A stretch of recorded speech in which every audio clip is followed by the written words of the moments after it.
Hello friends, welcome back to my channel. I have a very exciting book review for you today. I am sitting down with Beyond the Eye of the Needle, and if you notice the little sheet of paper that I am using to cover the rest of the cover of this book, this is a book that has a lot of pictures that I can't show you here on YouTube, but it is a very good piercing related book. This is actually the third in a series, so I'm kind of reviewing this out of order, but hear me out. I needed to reread through specifically Beyond the Eye of the Needle for some research I am doing for another project I'm working on. And in reading back through it, I was reminded just what a great piece of body modification history this was. And I wanted to sit down and review it since I really have to try not to hold this one up on camera because it was just such a good read. But Beyond the Eye of the Needle was written by Pauline Clark. She is an amazing author and writer based out of the UK, and her original book, Eye of the Needle, was a really great look at tattoo and piercing, primarily piercing subcultures at the time. And then she did another feature more so about that included like tattooing and clothing and fashion and fetish, and that one was Spheres of Adornment, and then this one is a follow-up to Eye of the Needle, Beyond the Eye of the Needle. There's a couple folks featured in here that I am researching for another project I'm working on, so we just reread this one. I also think Beyond the Eye of the Needle is a little bit more accessible to find online. So for folks who want to be able to read and follow along with this one I think is a little bit easier to get your hands on. And it's just such a good glimpse at UK piercing culture of the time. This one came out in 2000 and was just a follow-up about how things had changed so much in the piercing industry in the time between writing Eye of the Needle and writing Beyond. In fact, it starts with a section on changing outlooks about piercing, about how much more widespread it's becoming, and how it went from one or two studios and a very limited amount of fans to this now like monumental cultural movement in the UK. And let me tell you, it's full of beautiful images, and you scroll through and you look at this and you were like, that is UK piercing. This is not an American book. There is something just so decidedly specific of the UK in the fashion sense and in the photos. And like, there's just something about her hair and her makeup and her piercings that to me just screams like this is UK body modification. And I love rereading through these things because it just shows where there were similarities in the culture at the time, and also where there were differences.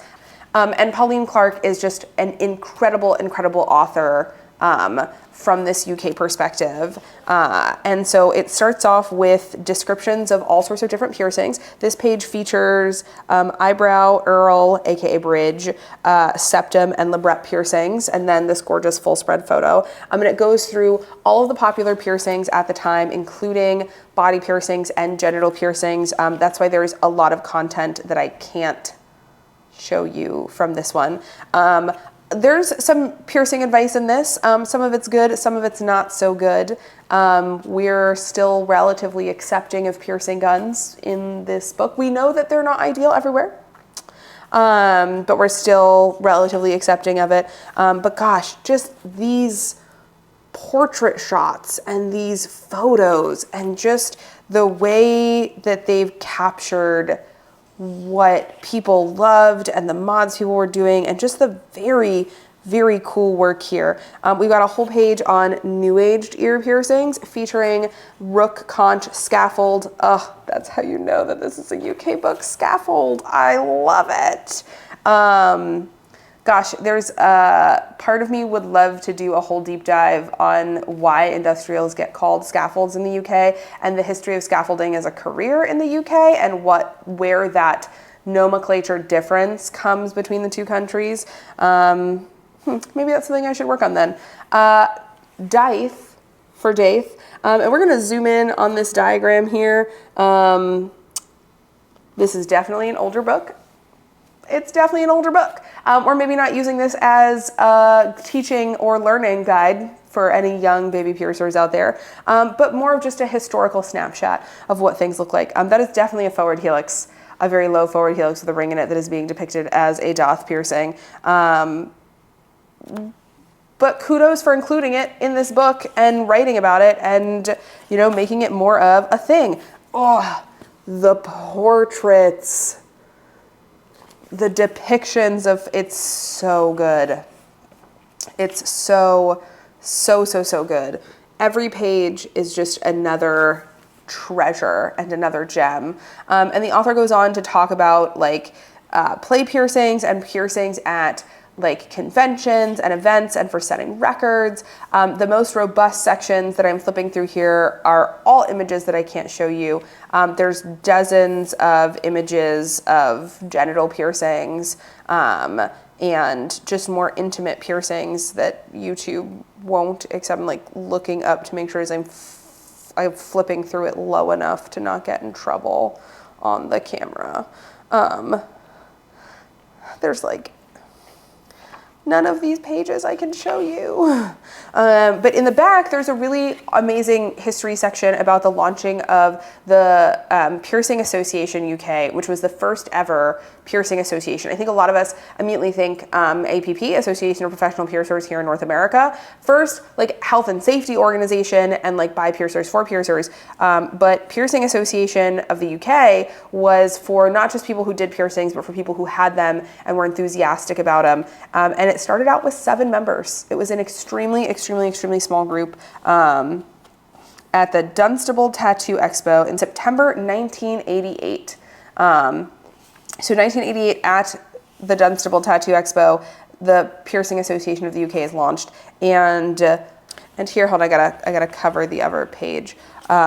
We've got a great page detailing the launch of that with some cool pictures from the expo. But this is really someone who was there at like the first piercing association ever being created. And she talks about how it started out as meetings in hotels and in people's homes and in occasionally bars, and then slowly over time grew into this larger thing as piercings grew and changed. But it's just such a wonderful, perfect snapshot glimpse into what piercing looked like at the time.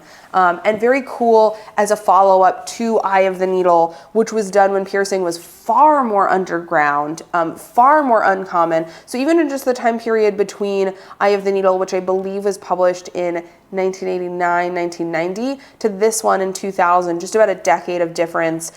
These two books really showcase how much piercing changed in that decade, how much it grew, how much it became more popular, how much the piercings that people were getting changed. Much like the Cliff Cadaver book that we looked at a couple months ago, the focus is far more on genitals.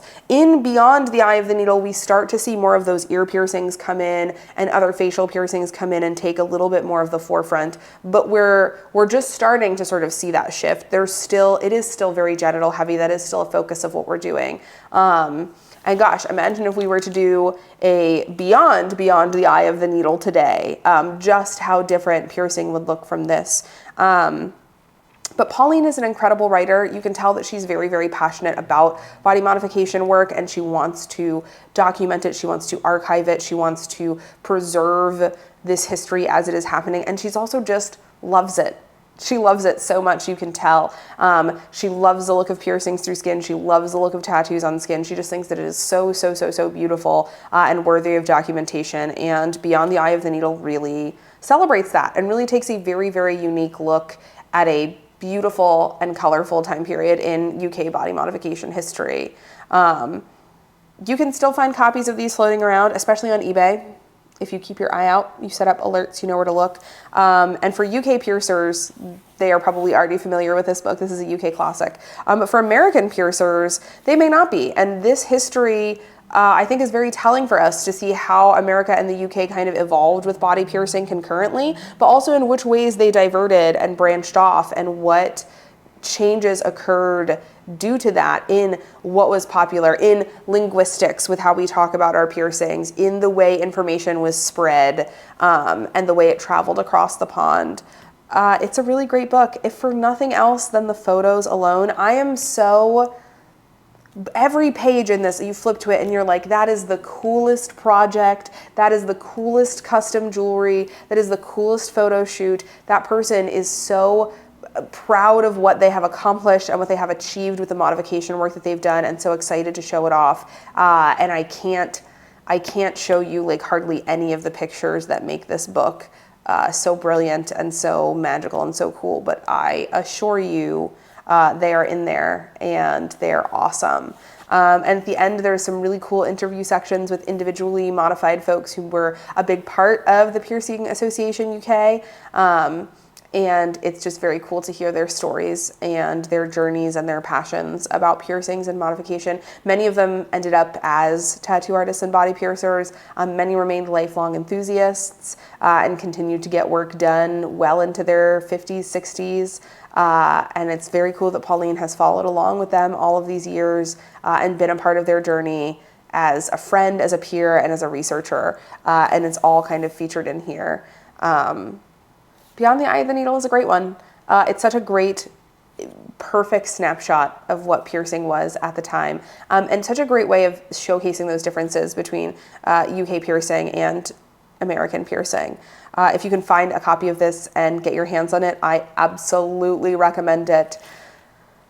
Maybe this will inspire me to reread. I also have Eye of the Needle as well, and I should get around to rereading that too and featuring that here. I do sometimes feel guilty for featuring books that I own that are very rare, that I know it's not likely people will be able to easily get their hands on. And I also don't fully understand the ethics of doing any kind of like scan, publish. I don't know enough about that to dabble in that.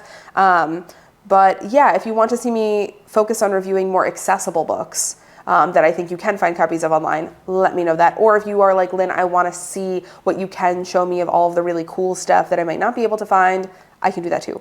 But Beyond the Eye of the Needle is great. If you can find a copy of this, I highly, highly, highly recommend it. And it is so cool, especially fresh off my trip to Liverpool, to just browse back through this showcase of UK piercing and really see the way that it has shaped and still influences what UK piercing looks like today, as opposed to piercing here in America.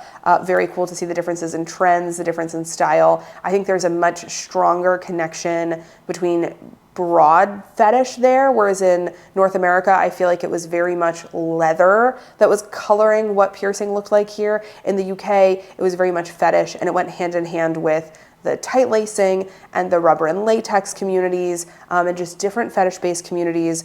And I still think the fashion trends and effects from that, you see that difference even in modern piercing between our two regions. So incredibly cool book, incredibly cool piece of history. I wish I could show you. Let me see if there's any sneaky photos that I didn't. Oh, hold on, I have to flip this lower. Can we talk about some of these play piercings from piercing competitions at different piercing expos? Oh my goodness. Unreal. Unreal, so good. Oh, yeah, speaking of. What? You couldn't do that today. I mean, it wasn't a great idea when it was done, but incredible experimentation. We love seeing people volunteering and putting their bodies on the line for this and to learn so many things with this. The fashion. The fashion. UK fashion, especially like the alternative fashion that surrounded their piercing scenes, just unmatched. Just so good. Showing off the navel. Incredible. If you can get your hands on this, absolutely do. It's such a beautiful piece of piercing history, such a beautiful piece of UK piercing history. Very honored to have a copy as part of my collection. All right, folks, thanks so much for sitting down and hanging out and chatting. I can't wait to sit down with you next month. I'm kind of enjoying alternating between very piercing relevant and maybe a little bit more vaguely or tangentially relevant. So next month's is going to be a more tangentially relevant one, I believe, but I'm excited to show you what we have in store. All right, folks, have a great rest of your day. I can't wait to sit down and talk with you again soon. Bye.